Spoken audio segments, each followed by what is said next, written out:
January the 17th, 1943, Wilhelmshaven Naval Base, northern Germany. The wind from the North Sea cuts through the harbor like a blade forged in ice. It carries with it the smell of salt water and diesel fuel, the scent of the Kriegsmarine's pride anchored in neat rows along the docks. Inside a concrete bunker overlooking the shipyards, Dr. Wilhelm Runge stands before a wall-mounted map of the Reich, his breath visible in the unheated room. He holds a teacup filled with ersatz coffee, a bitter brew made from roasted acorns, and studies a classified report that arrived that morning from the Reichsluftfahrtministerium, the Reich Air Ministry. The document is stamped with red ink, Geheime Kommandosache, secret command matter. The report concerns radar, American radar. Dr. Runge is one of Germany's leading experts in Funkmessgerät, radio measuring equipment, the term German scientists use for what the British call radar and the Americans refer to with the same borrowed word. He has spent years perfecting the Würzburg radar system, a technological marvel that can detect enemy bombers at ranges exceeding 30 kilometers. The Würzburg arrays dot the Atlantic Wall, invisible sentinels guarding the Third Reich against the Allied bomber streams. Runge's work has earned him accolades from Goering himself, and a quiet confidence that Germany's technological superiority remains unmatched. He reads the intelligence assessment with growing amusement. According to Abwehr sources and intercepted technical documents, the Americans have developed a new airborne radar system, compact enough to fit inside the nose of a bomber. The device, designated SCR-720, reportedly uses a revolutionary cavity magnetron that generates microwaves at frequencies approaching 10 centimeters. The report includes photographs of captured equipment, grainy images of aluminum boxes, and waveguides that look, to Runge's trained eye, almost comically primitive. The construction is industrial, mass-produced, lacking the elegant precision of German vacuum tube technology. Runge sets down his cup and allows himself a rare smile. He reaches for a pencil and writes in the margin of the report, "Typical American engineering, quantity over quality. The theoretical range claims are exaggerated. No microwave transmitter of such small size could possibly generate sufficient power for combat effectiveness." He is not alone in this assessment across the Reich, in laboratories tucked inside universities and hidden within concrete fortifications. Germany's scientific elite share his confidence. They know something the Americans apparently do not, that Germany has been researching radar technology since 1934, nearly a decade of systematic development. The Freya early warning system, the Würzburg fire control radar, the Liechtenstein airborne interceptor. These are the products of Teutonic precision, engineered by men trained in the rigorous traditions of German physics and mathematics. Germany possesses not only operational radar networks, but also a sophisticated understanding of radar theory, of the relationship between wavelength and resolution, of the fundamental limits imposed by physics itself. The Americans, by contrast, are newcomers. Their radar program, such as it is, appears to rely on British technology transferred through Lend-Lease arrangements, second-hand knowledge from a nation already struggling to survive the Blitz American industry. Runge knows, excels at producing automobiles and refrigerators, consumer goods for a nation grown soft on abundance. But precision electronics, high-frequency radio engineering, these require the kind of disciplined expertise that can only emerge from institutions like Göttingen, like the Kaiser Wilhelm Institute, places where theoretical physics and practical application merge under the guidance of masters who learned their trade before the Americans even had a functional physics program. And there is another factor, unspoken but understood by everyone in the Reich's scientific community. The Americans lack the existential pressure that drives true innovation. Germany is fighting for survival, encircled by enemies, forced to extract maximum performance from every resource. This pressure, this Vernichtungskrieg, war of annihilation, refines technology the way fire refines steel. The Americans, safe behind their ocean moat, cannot comprehend this kind of desperation. They cannot match the intensity it produces. Runge places the report in a filing cabinet and returns to his work. Outside, the winter sun breaks through the clouds, casting pale light across the harbor. In the distance, a formation of Focke-Wulf FW190 fighters climbs toward the stratosphere, their engines leaving white contrails against the gray sky. The Reich is ready. Let the Americans come with their primitive radar and their mass-produced bombers. German technology, German discipline, German science will prevail. But in January 1943, Dr. Wilhelm Runge does not yet understand what is coming.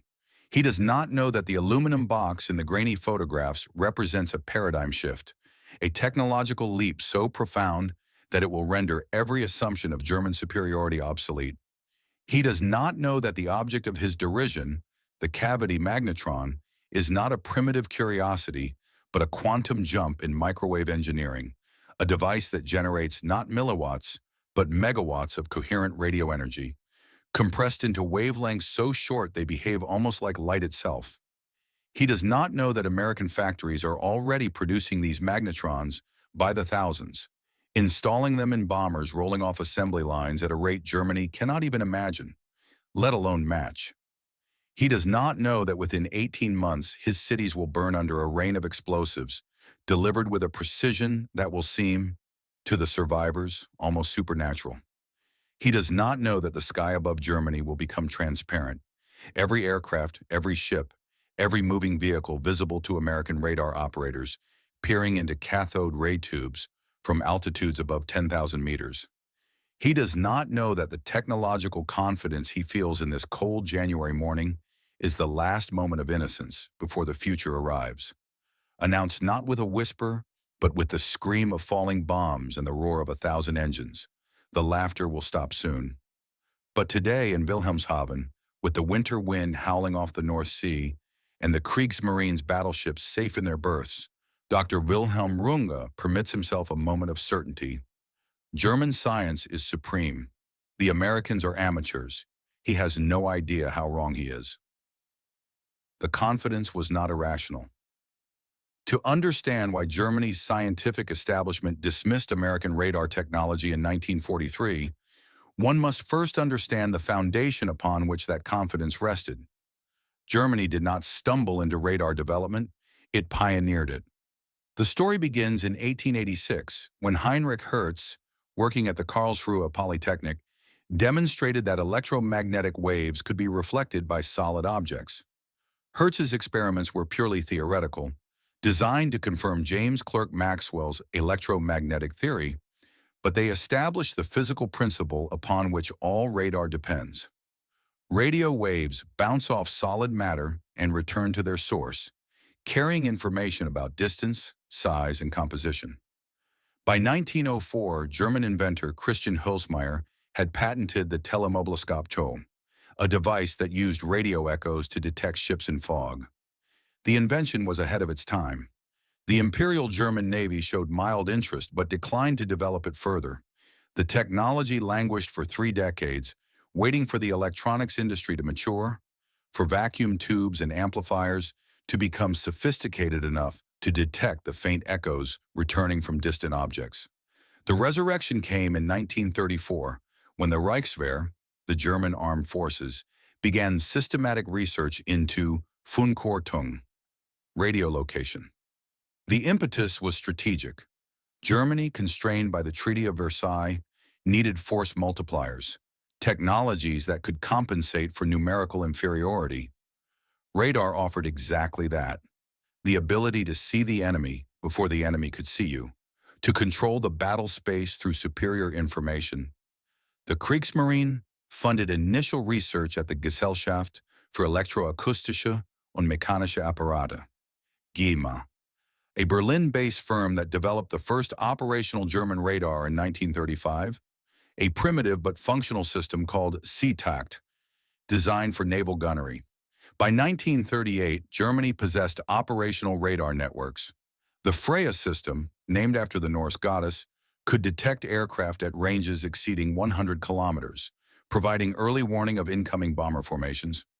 The Würzburg radar, introduced in 1940, offered precision tracking for anti-aircraft artillery, using a parabolic dish to focus reflected radio waves with enough accuracy to guide flak shells into the path of enemy bombers.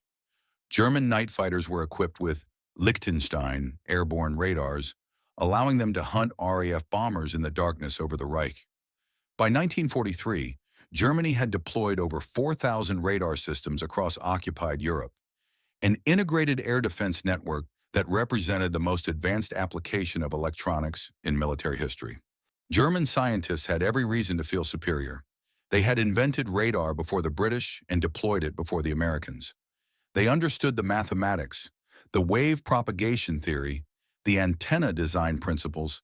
They had written the textbooks.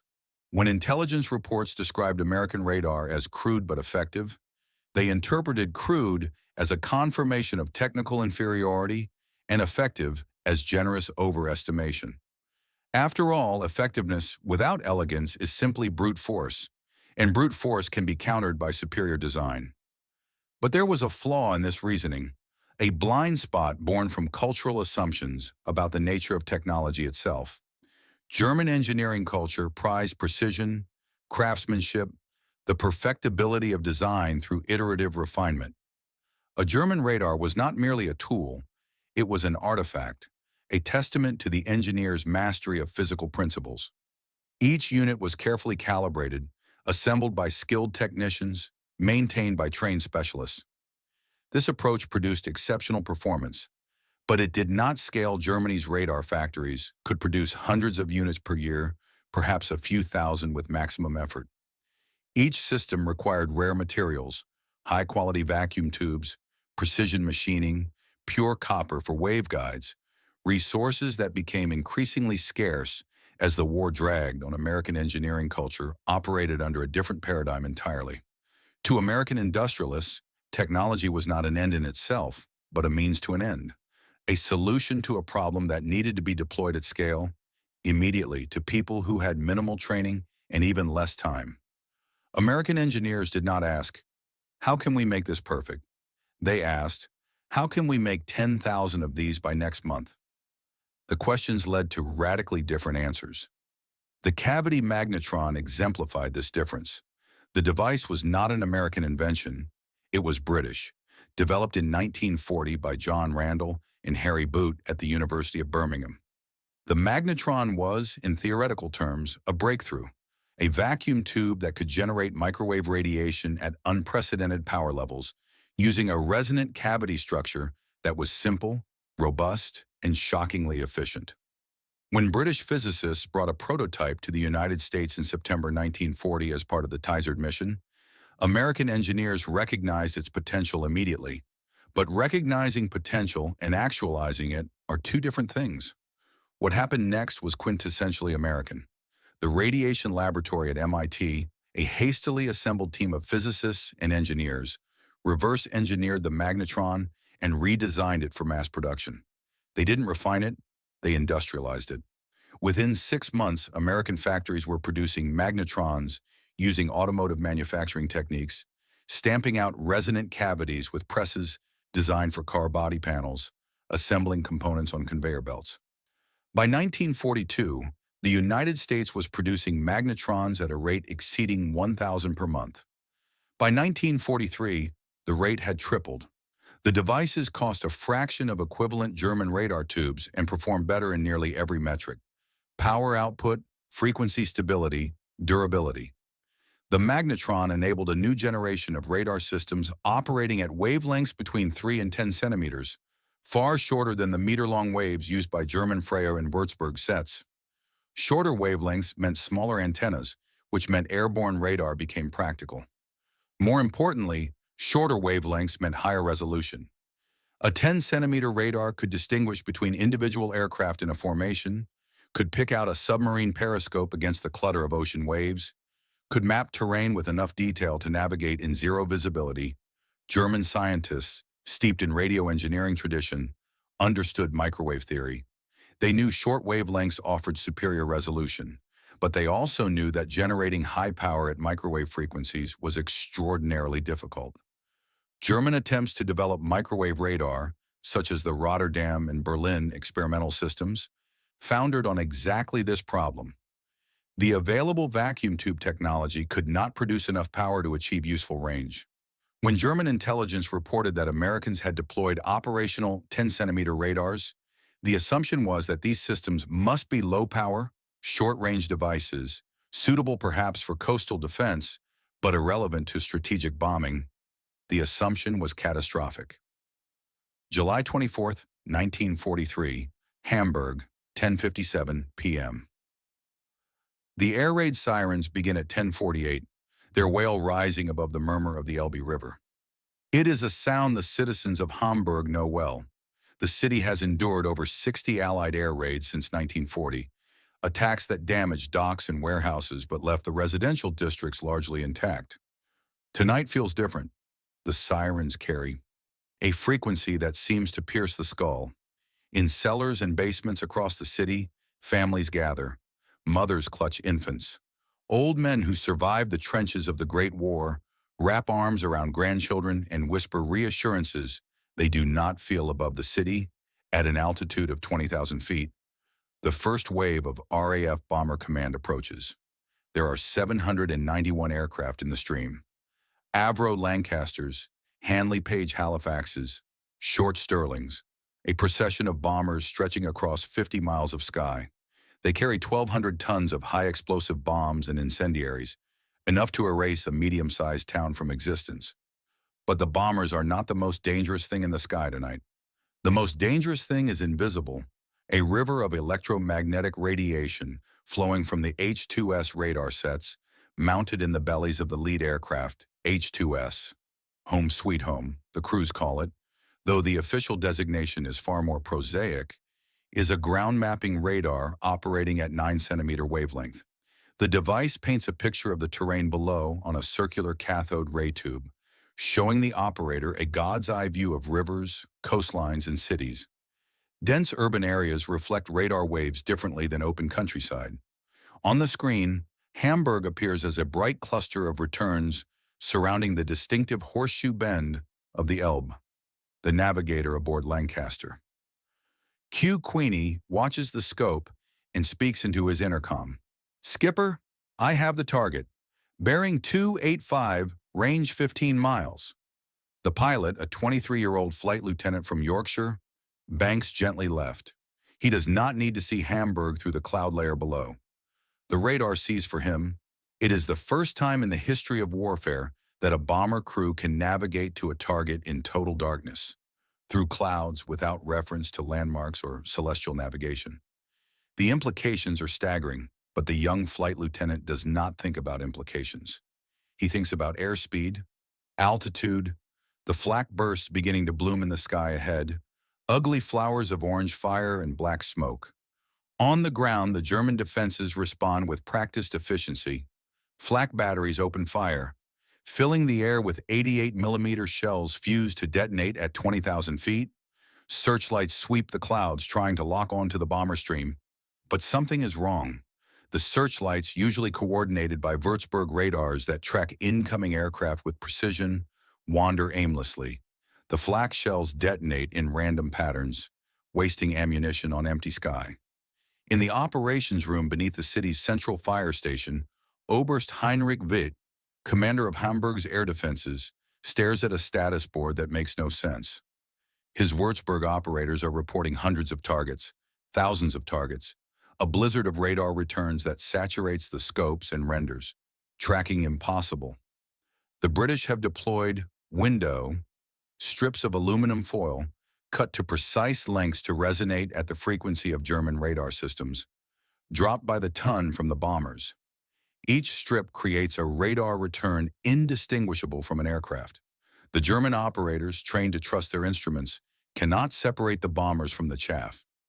The integrated air defense network, the pride of the Luftwaffe, collapses into uselessness in less than 10 minutes. The first bombs fall at 11:03, high explosive blockbusters, 4,000 pounds of TNT wrapped in steel casings, designed to blow the roofs off buildings and shatter water mains.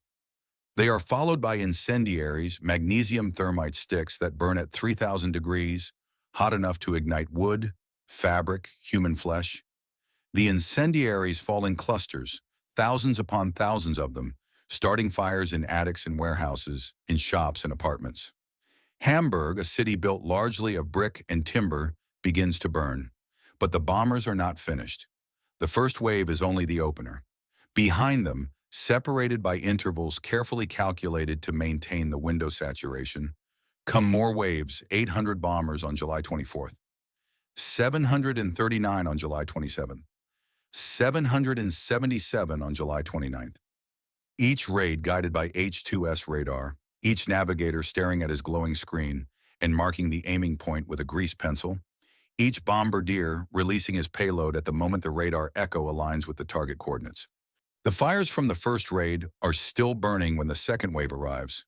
The fires from the second raid merge with the first, creating a conflagration that begins to behave according to rules no fire marshal has ever documented. On the night of July 27th, something unprecedented occurs. The individual fires coalesce into a single firestorm, a weather system made of flame. Superheated air rises in a column 8 miles high, creating a partial vacuum at ground level. Cooler air rushes in from the periphery to fill the void, accelerating to hurricane velocity, feeding the fire with oxygen, driving temperatures in the heart of the firestorm above 1,000 degrees Celsius. Physics takes over. In the Hammerbrook district, the firestorm reaches maturity at approximately 1:20 a.m. Witnesses who survived describe a sound like an organ, a deep bass note that vibrates in the chest and shakes the ground. The wind tears shutters from windows, rips doors from hinges, sucks people out of cellars and hurls them into the inferno. Asphalt streets ignite. Glass melts. The Elbeck Canal, a waterway running through the eastern districts, begins to boil. People who jump into the canal to escape the heat are boiled alive. People who shelter in place are asphyxiated by carbon monoxide or incinerated when their buildings collapse. When the firestorm exhausts itself on the morning of July 28th, more than 40,000 people are dead. Another 30,000 will die in subsequent raids. 8 square miles of Hamburg, 60% of the city's residential area, have been destroyed. The survivors wander through a landscape that resembles the surface of a dead planet, streets lined with the carbonized husks of buildings, human remains fused into the rubble. The smell of burned flesh permeates the city, a stench so pervasive that it lingers for weeks, seeping into clothing and hair, impossible to wash away. In Berlin, Albert Speer, the Reich's Minister of Armaments, reads the damage reports and writes in his diary, "Hamburg had put the fear of God into me. A series of attacks of this nature extended to 6 more major cities, and the war will be lost." The Americans are not finished. Hamburg is only the beginning. The technology did not emerge from nowhere. To understand how American radar achieved such sudden dominance, one must trace its lineage back to decisions made in the early years of the war, when the United States was still officially neutral, but increasingly convinced that neutrality would not survive contact with reality. The Tizard mission of September 1940, a delegation of British scientists led by Sir Henry Tizard, arrived in Washington carrying a black metal box containing the most sensitive military secrets Britain possessed. Among them was the cavity magnetron. American scientists who examined the device were stunned. The magnetron generated 10 kilowatts of microwave power, 100 times more powerful than any American vacuum tube. It was compact, robust, and, most importantly, reproducible. Within weeks, the radiation laboratory was established at MIT with a single mandate: weaponize microwave radar for mass deployment. The lab was not a traditional military research facility. It was an academic-industrial hybrid, staffed by physicists recruited from universities, engineers borrowed from corporations, technicians trained in radio repair shops. They worked not according to military bureaucracy, but according to academic urgency, the kind of frantic energy that emerges when brilliant people are given impossible problems and told that failure means the deaths of millions. The first operational American microwave radar, the SCR-584, was designed for anti-aircraft fire control. It could track a bomber at 30 miles and guide flak shells to within lethal radius with a precision that stunned observers. The system was automatic. An operator simply locked the radar onto a target, and analog computers calculated the ballistic trajectory, adjusting for wind, altitude, and projectile drop. A single SCR-584 battery could track dozens of targets simultaneously, switching between them faster than human operators could follow. But fire control was only one application. The real breakthrough came with airborne radar. The British had demonstrated that bombers equipped with radar could navigate at night, but their early systems, ASV Mark II, operating at meter wavelengths, lacked resolution. The Americans, using 10-centimeter magnetrons, developed the H2X system, an Americanized version of the British H2S. H2X could map cities through solid cloud cover, distinguishing individual neighborhoods, identifying docks and rail yards and factory complexes. It transformed strategic bombing from an art into a science, replacing the guesswork of dead reckoning and visual aiming with the cold certainty of radar returns and calculated bomb release points. By 1943, American factories were producing radar systems at an astonishing rate. Western Electric alone manufactured over 50,000 SCR-584 units. General Electric and Raytheon produced magnetrons by the hundreds of thousands.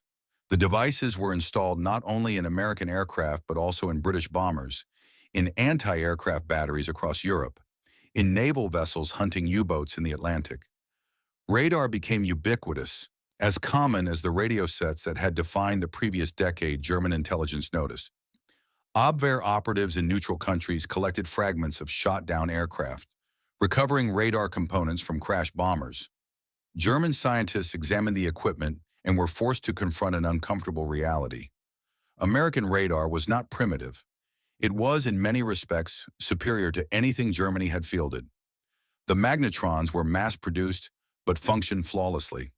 The systems were robust, designed to withstand the vibration and temperature extremes of combat operations. Most troubling of all, the Americans were deploying these systems at a scale Germany could not match even in theory. The problem was not German engineering. German engineers could design microwave radars equal to or better than American models. The problem was production. Germany's electronics industry was built around craftsmanship, small batch manufacturing, precision assembly. It could not scale to meet the demands of total war. Attempts to increase production ran into bottlenecks. Shortages of copper and aluminum, shortages of skilled labor, shortages of electricity to power the factories. Allied bombing campaigns targeted these choke points relentlessly, destroying transformer stations and smelting plants, disrupting the supply chains that fed the radar factories. By late 1943, Germany was trapped in a vicious cycle. Allied radar enabled precision bombing, which destroyed German production capacity, which prevented Germany from developing countermeasures, which allowed Allied bombing to intensify. The cycle accelerated. Every month, the bomber streams grew larger, the raids more devastating, the defenses less effective.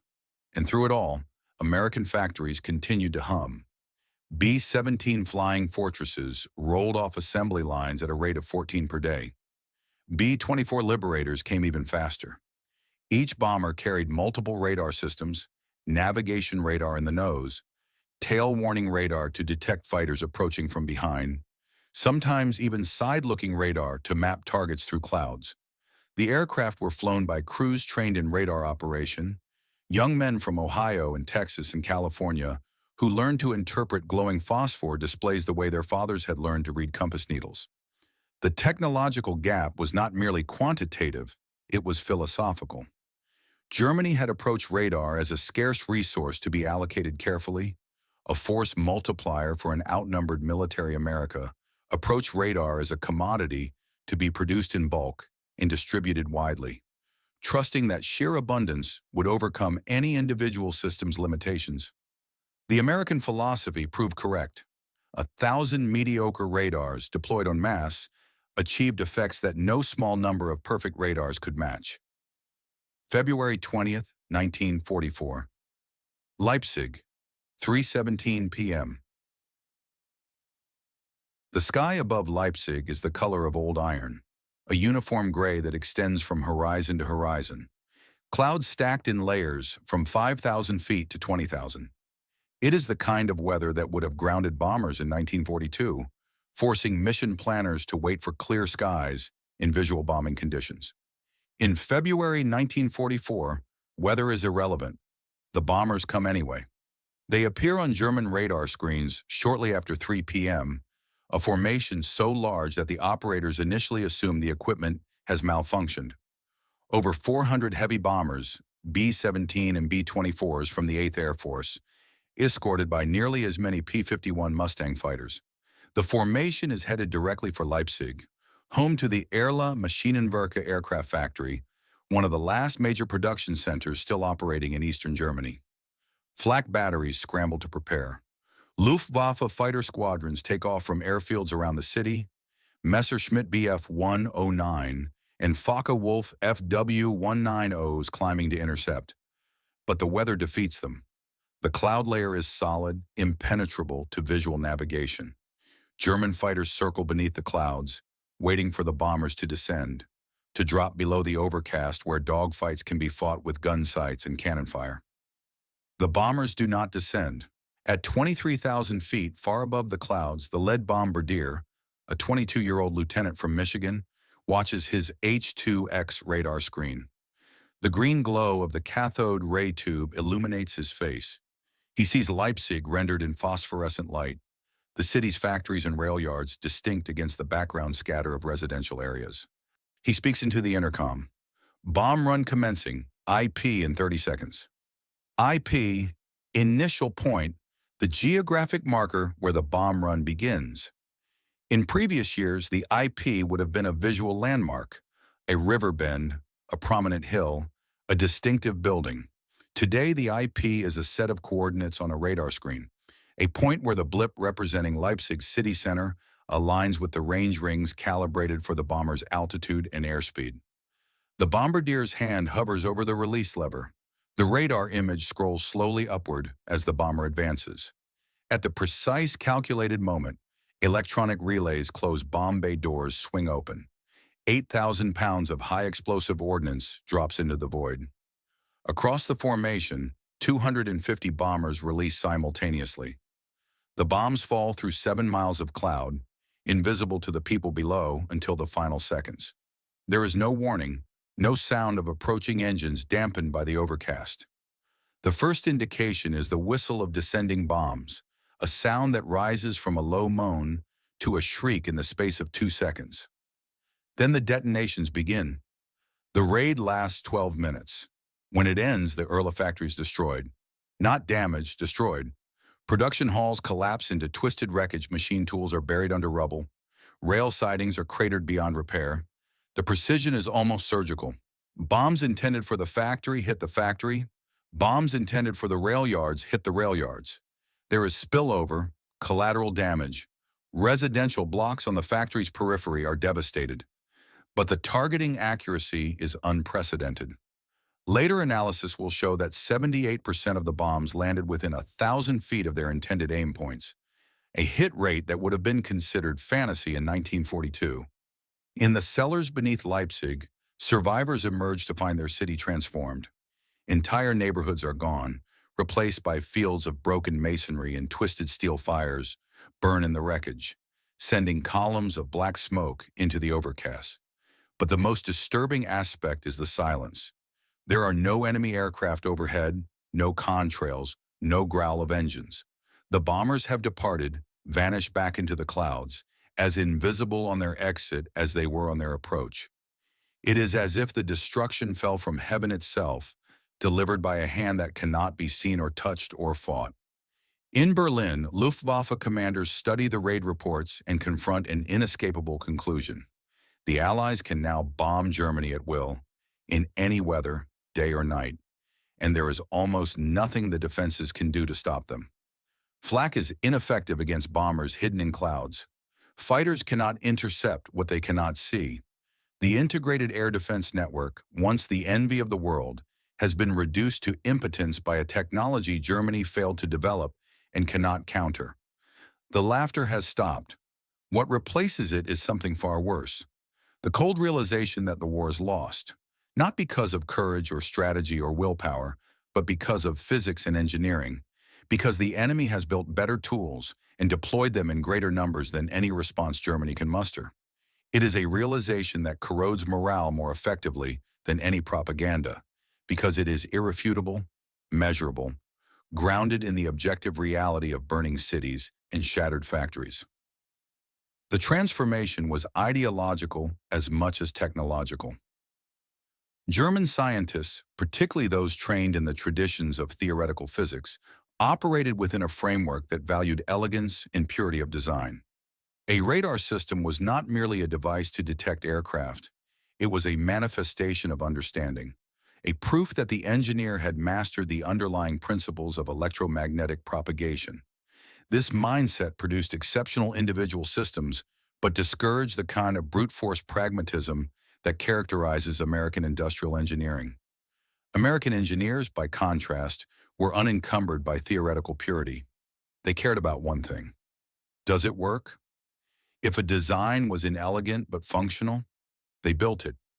If a component was theoretically suboptimal but available in quantity, they used it. This pragmatism extended to operational deployment.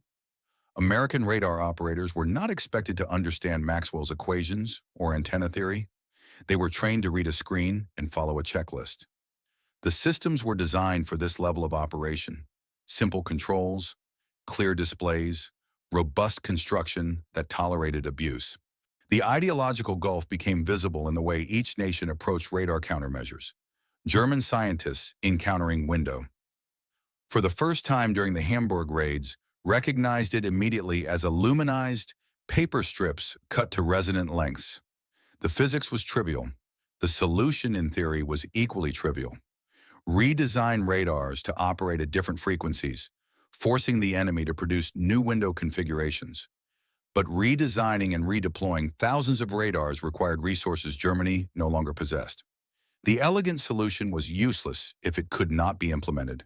American countermeasures, by contrast, were crude but deployable. When German radars began using frequency hopping to evade window, American engineers responded by producing window in multiple wavelengths, packaged together in mixed bundles. It was inelegant, a shotgun approach rather than a scalpel, but it worked. When German night fighters began using infrared detectors to track bombers by their engine heat, American bombers deployed magnesium flares that saturated the detectors with false signals. Again, inelegant. Again, effective. The pattern repeated across every domain of electronic warfare. Germany developed sophisticated homing torpedoes that used acoustic sensors to track the propeller noise of Allied ships.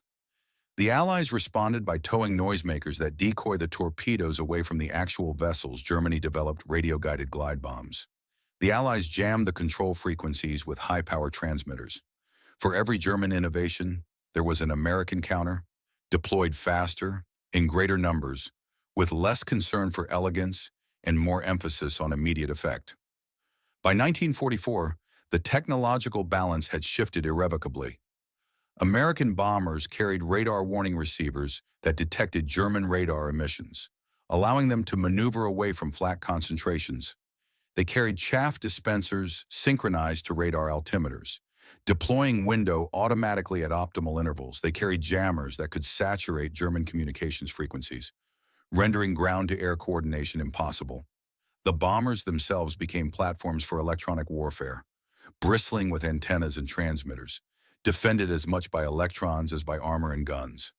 And underlying all of this, powering every transmitter and every jammer and every radar screen, were the cavity magnetrons, mass-produced in quantities that would have seemed insane to pre-war planners.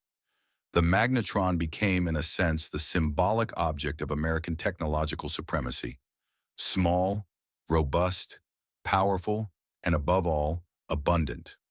Where German engineers counted their radar tubes and allocated them carefully, American engineers installed them by the thousands and treated them as consumables, replaceable components to be swapped out and discarded when they failed. This abundance was not accidental. It was the product of a specific economic and industrial system, one that had spent the 1930s perfecting mass production techniques for consumer goods, and then, when war came, pivoted those same techniques to military applications. The same factories that built radios and washing machines retooled to build radar sets and magnetrons. The same supply chains that distributed refrigerators and automobiles now distributed electronic warfare systems. The scale was unprecedented.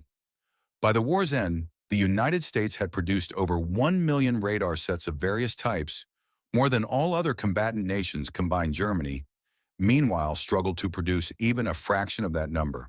The reasons were manifold: strategic bombing, resource shortages, infrastructure damage.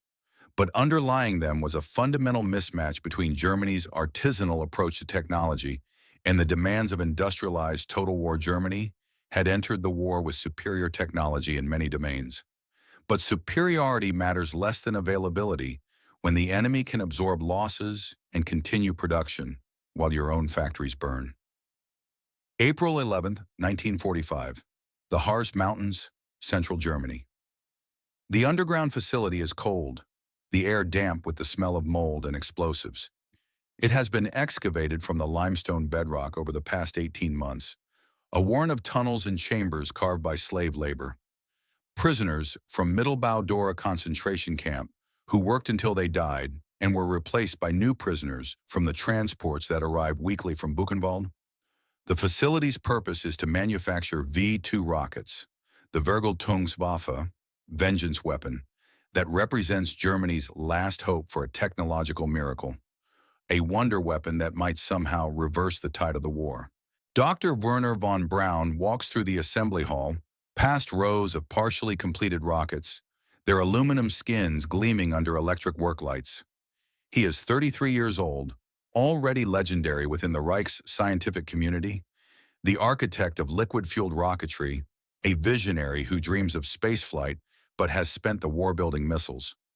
He stops beside a nearly complete V-2, its nose cone removed to reveal the guidance compartment. Inside, nestled among gyroscopes and analog computers, is a Würzburg radar transponder, a device that will allow ground stations to track the rocket during its flight. Von Braun stares at the transponder and feels something close to despair. The V-2 is a masterpiece of engineering, a vehicle that can reach the edge of space and deliver a 1-ton warhead across 200 miles. But it is also, in strategic terms, nearly useless. Each rocket costs as much as a bomber and carries less payload. The guidance system is primitive, accurate to within 10 miles at best, suitable for terrorizing cities but incapable of hitting military targets. And the production rate, a handful per week, is absurdly inadequate. Even if every V-2 hit its target, the campaign could not alter the war's outcome. The effort, the resources, the thousands of lives expended to build this facility, all of it is, in retrospect, a monument to desperation, a technological Hail Mary thrown by a regime that has run out of rational options.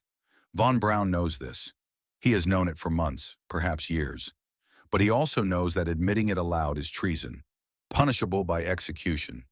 So he continues his work, inspecting rockets, reviewing production schedules, maintaining the fiction that the V-2 program will somehow matter around him. Technicians assemble warheads and fuel pumps, their faces hollow with exhaustion and hunger. The facility is running low on food. The Allied advance has cut supply lines, and what little logistics capacity remains is devoted to moving troops and ammunition, not feeding slave laborers in underground factories. Outside, the war is ending. American and British forces are advancing from the west, Soviet armies from the east. Germany is being crushed between two mechanized juggernauts, compressed into an ever smaller territory, its cities in ruins, its industry shattered. In Berlin, the Reich's leadership issues increasingly delusional orders, demanding counterattacks from divisions that no longer exist, promising victory through willpower and fanaticism. The delusions do not survive contact with reality. Reality arrives in the form of artillery barrages and armored columns, of bombers that blacken the sky and reduce German cities to rubble with an efficiency that would have been impossible in 1942, but has become routine by 1945. On April 15th, 4 days after von Braun's inspection, American forces overrun the Harz facility. The V-2 production line is captured intact, Along with hundreds of rockets and thousands of documents, von Braun himself surrenders to American troops shortly afterward, along with most of his engineering team. They are treated not as war criminals but as assets, valuable human resources to be exploited in the emerging Cold War competition with the Soviet Union. The rocket scientists are shipped to the United States under Operation Paperclip, their Nazi affiliations quietly overlooked in exchange for their technical expertise. The irony is acute. Germany developed the V2 as a superweapon, a technological leap intended to compensate for conventional military weakness. Instead, the weapon became a symbol of misallocated resources, a program that consumed billions of Reichsmarks and achieved negligible strategic impact. Meanwhile, the Allies invested comparable resources in radar, a technology that seemed prosaic by comparison. No rocket exhaust, no supersonic flight, just radio waves bouncing off objects. But which proved decisive, radar enabled the strategic bombing campaign that destroyed Germany's industrial base. Radar guided the anti-aircraft guns that shot down German fighters. Radar allowed Allied navies to hunt U-boats into extinction. Radar, not rockets, won the war. And the men who developed that radar, the engineers at MIT and Western Electric and General Electric, were not visionaries dreaming of space travel. They were pragmatists solving immediate problems with available tools. They did not seek elegance. They sought results. They achieved them through abundance, through the mass production of devices that German scientists had dismissed as primitive, through the deployment of technology at a scale that overwhelmed any defense Germany could mount. The lesson was clear, but Germany learned it too late. In industrialized total war, superiority matters less than availability, elegance matters less than robustness, and the side that can produce 10,000 adequate solutions will defeat the side that produces 100 perfect solutions. The laughter that greeted American radar in 1943 died in the firestorms of Hamburg and Dresden, drowned out by the roar of 10,000 bombers, guided by screens glowing with the green phosphorescence of reflected microwaves. The epilogue belongs to the objects themselves. In a museum in Washington, D.C., there sits a cavity magnetron, a small aluminum cylinder about the size of a coffee can, mounted in a glass case with a brass plaque that identifies it as a British Mark II magnetron, circa 1940. Visitors walk past it without much interest, their attention drawn to more dramatic exhibits. Fighter planes suspended from the ceiling, missiles bristling with fins and warheads, the glamorous artifacts of air power. The magnetron is overlooked, a humble object that does not announce its significance. But this object, or rather the technology it represents, changed the world more profoundly than any rocket or jet engine. It made the invisible visible, rendering the sky transparent to those who possess the means to interrogate it with radio waves. It transformed warfare from a contest of courage and tactics into a contest of information and logistics. It enabled the precision application of violence at distances and in conditions that previous generations would have considered magical. The magnetron is a symbol, but not of the things one might expect. It is not a symbol of scientific genius. The underlying physics was understood decades before its military application. It is not a symbol of innovation. The breakthrough was engineering, not discovery. What the magnetron symbolizes, more than anything, is the power of abundance. The idea that quantity is a quality all its own, that the ability to produce and deploy technology at scale is more decisive than the elegance of any individual design. This was the truth that German scientists failed to grasp in 1943 when they laughed at American radar. They saw crude construction and assumed inferiority, mistaking simplicity for primitiveness. They did not recognize that the crude construction was intentional, designed not for perfection, but for manufacturability, for the ability to produce thousands of units per month using workers with minimal training and factories retooled from peacetime production. They did not understand that American engineering culture had internalized a lesson learned in the automobile factories of Detroit, that the path to dominance lies not in building the best car, but in building the most cars. The Germans learned this lesson in the most brutal way possible, in the fires that consumed their cities and the rubble that buried their factories. They learned it in the grinding attrition of strategic bombing, in the inexorable logic of a campaign that could absorb losses and continue, month after month, until every significant target in Germany had been reduced to ruins. They learned it in the simple, terrible arithmetic of industrial war. One side had 10,000 radars, and the other did not. And what of the men who laughed? Dr. Wilhelm Runge survived the war. He was interrogated by Allied intelligence, his expertise in radar exploited to reconstruct the history of German electronic warfare research. He was not prosecuted. He had committed no crimes beyond serving the regime that employed him. In the post-war years, he worked for civilian telecommunications companies, applying his knowledge to peaceful purposes, radio astronomy, satellite communications, the infrastructure of the modern world. He died in 1986, an old man in a reunified Germany that bore little resemblance to the nation he had served during the war. There is no record of whether he ever thought back to that January morning in 1943, when he read the intelligence report about American radar and dismissed it with a smile. Perhaps he did. Perhaps in the privacy of his later years, he reflected on the hubris of assuming that precision and elegance would triumph over scale and pragmatism. Or perhaps he did not think of it at all, the memory buried among the 1,000 other memories of a war that had consumed millions of lives and reshaped the world. But the lesson endures, encoded not in personal memory but in the physical artifacts of the conflict, in the magnetrons and radar screens and bomb damage assessments preserved in archives and museums. The lesson is this, that technology is not neutral, that the way a society builds its tools reflects the values and assumptions embedded in its culture, and that in a contest between elegance and abundance, abundance usually wins. The Germans built their radars like watches, precise and beautiful and expensive. The Americans built theirs like hammers, crude and robust and innumerable.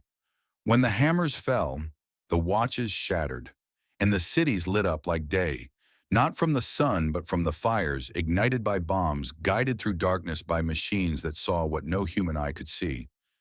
Machines that rendered the night transparent and the sky lethal and the outcome inevitable. This is what the laughter could not anticipate, that the future belonged not to those who built the most elegant technology, but to those who built the most technology, period. That the magnetrons humming in the noses of 10,000 bombers would prove more decisive than all the theoretical sophistication Germany could muster. That the war would be won not by genius, but by